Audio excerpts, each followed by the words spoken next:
कल के वीडियो में हम लोग इतिहास के बारे में जान गए थे कि इतिहास को पढ़ना क्यों जरूरी है।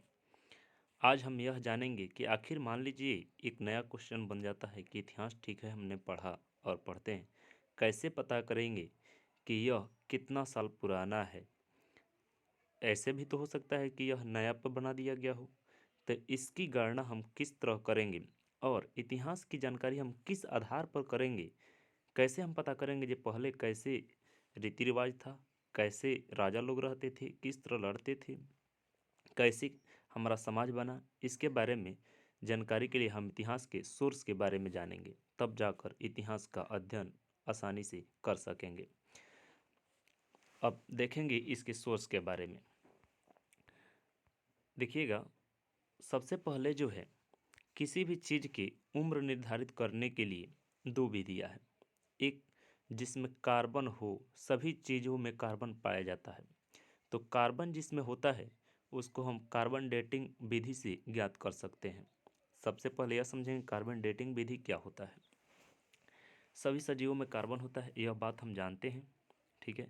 इस विधि से कार्बन जो 14 पद्धति है, यह रेडियोधर्मी पदार्थ होता है जो क्षय होते रहता है और उसमें हम हाफ लाइफ टाइम अर्ध आयु काल द्वारा ज्ञात कर लेते हैं कि वह कितना वर्ष पुराना है, ठीक है। देखिएगा कि इसकी जो खोज किया था, मतलब इस तकनीक का जो खोज किया था, शिकागो विश्वविद्यालय के अमेरिका के जो बिलियर्ड लिवी है, उन्होंने इस तकनीक का आविष्कार किया था। यह भी जान लीजिए, कार्बन एक रेडियोधर्मी आइसोटॉप कार्बन 14 है जिसकी अर्ध आयु काल 5730 वर्ष मानी गई है। और ध्यान रखिएगा कि इससे हम 40,000 से 50,000 वर्ष से अधिक पुरानी चीज़ों की आयु का आकलन नहीं कर सकते हैं, अर्थात इससे अधिक पुरानी वस्तु को हम आकलन नहीं करते हैं। और यदि पृथ्वी की चट्टान की बात करें, चट्टानों की और पत्थरों की गणना करना हो जो यह कितना वर्ष पुराना है, तो इसके लिए यूरेनियम डेटिंग विधि का प्रयोग करते हैं, ठीक है। अब देखिए, प्राचीन काल में ऐसे तो कोई लैपटॉप नहीं था, कागज़ नहीं था, कुछ भी ऐसा नहीं था जिस पर कुछ लिखा गया हो या कोई साक्ष्य हो।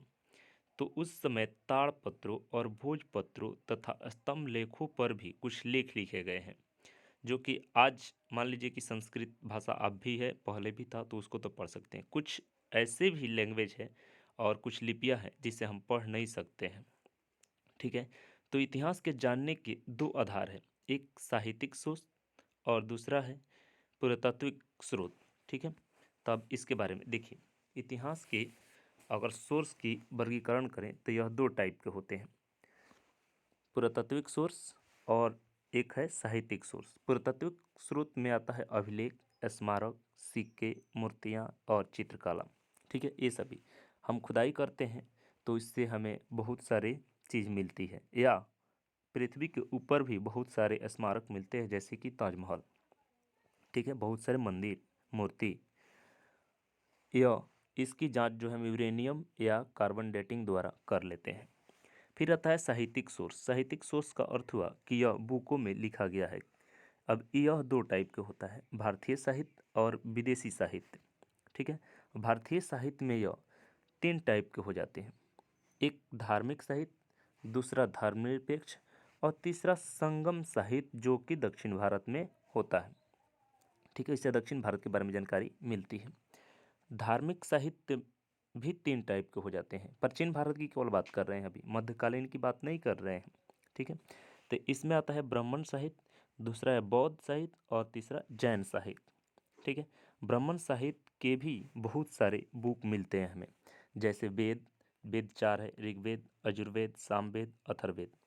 ब्राह्मण ग्रंथ, ठीक है, अरण्यक, उपनिषद, वेदांग, उपवेद, दर्शन, महाकाव्य, पुराण, स्मृति, इन सभी से हमें इतिहास के बारे में जानकारी मिलती है। साथ ही साथ इससे हमें उस समय की सामाजिक, आर्थिक, राजनीतिक, भौतिक सभी चीज़ों के बारे में भी जानकारियाँ मिलती है। साथ ही साथ यह धार्मिक पुस्तक भी है।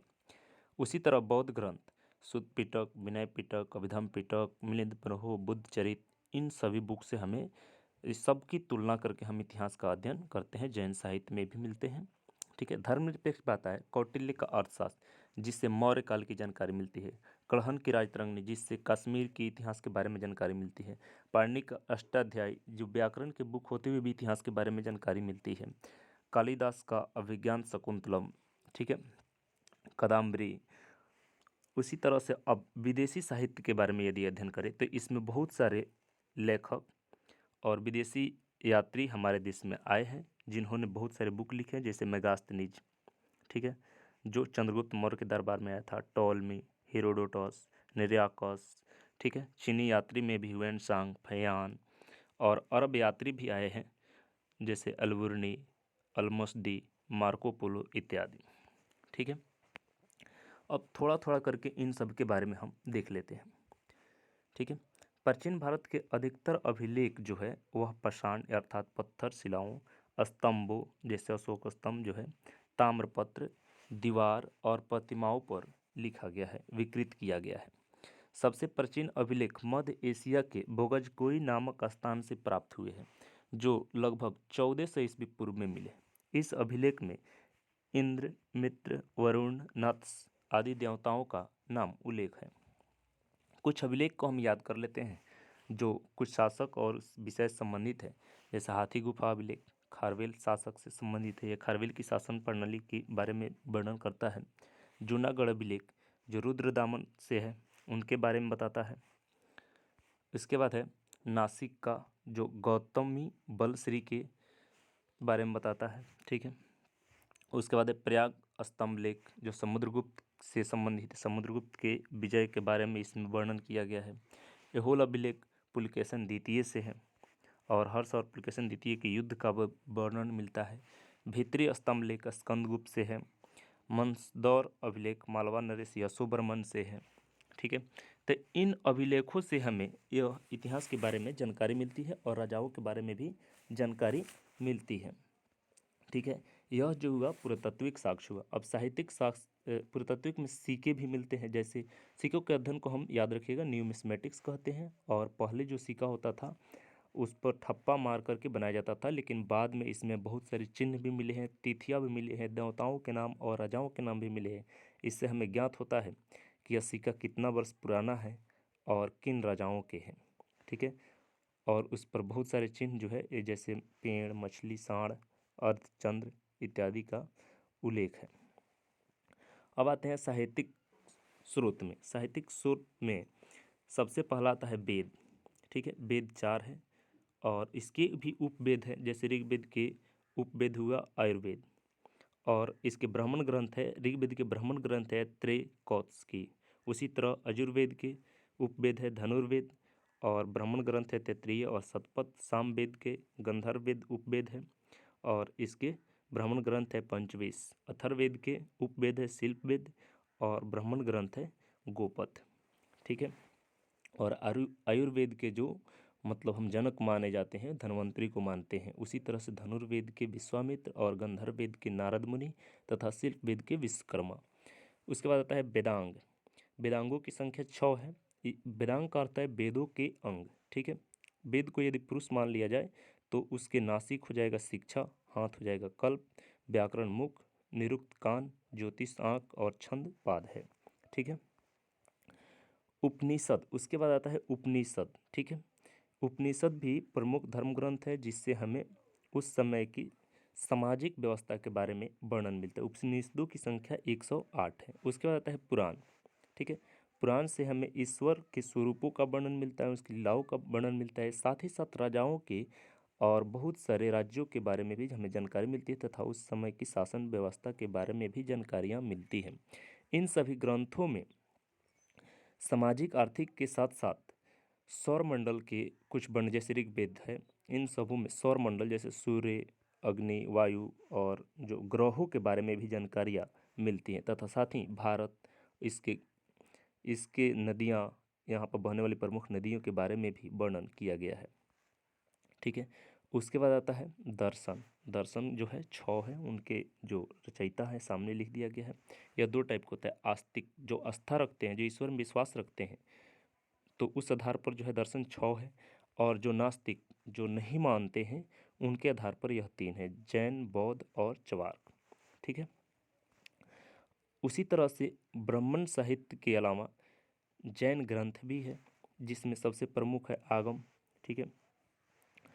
और उसके साथ साथ जो है 12 अंग 12 उपांग ये सब है।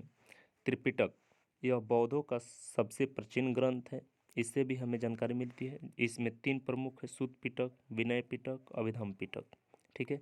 इनके लेखक है क्रमशः आनंद, उपाली, महाकश्यप। इनसे हमें बुद्ध के चरित्र, धार्मिक नियम और दर्शन के वर्णन मिलता है, ठीक है। उसके बाद आते हैं विदेशी यात्री जो हमारे देश में आए हैं, ठीक है। उसमें आए हैं स्काईलैक्स जो ईरानी हैं, ठीक है। हिकेटियस, हेरोडोटस, मेगास्थनी जो चंद्रगुप्त मौर्य के शासन में आया था, डायमेकस बिंदुसार के समय आया था, डायोनेसियस जो मिस्र देश का था, बिंदुसार और अशोक के समय आया था, ठीक है। फयान चीनी यात्री था, विक्रमादित्य के समय आया था, ठीक है। उसी तरह वेन सांग, यह भी चीनी यात्री था जो सतीश हर्षवर्धन के समय आया था नालंदा विश्वविद्यालय का अध्ययन करने के लिए। तो इन सभी चीज़ों से हमें इतिहास के बारे में जानकारी मिलती है। इन सभी का अध्ययन हम जब जब पढ़ेंगे, जिन जिन कालों में पढ़ेंगे उसमें हम विस्तार से पढ़ते जाएंगे, ठीक है। अब कल से हम शुरू करेंगे कि जो आदि मानव मतलब इतिहास के पहले अध्याय से हम शुरू करेंगे, किस तरह से जो आदि मानव थे और उसके बाद किस तरह से राज्य बने, किस तरह समाज बना और किस तरह से राजा लोग हुए, इनके बारे में अध्ययन कल से करेंगे। Thank you. अगर आपको हमारा वीडियो अच्छा लग रहा है तो इसको सब्सक्राइब कर दीजिएगा और अपने दोस्तों के साथ शेयर ज़रूर कर दीजिएगा ताकि वे भी पढ़ें और इसे नोट ज़रूर कर लीजिएगा। Thank you.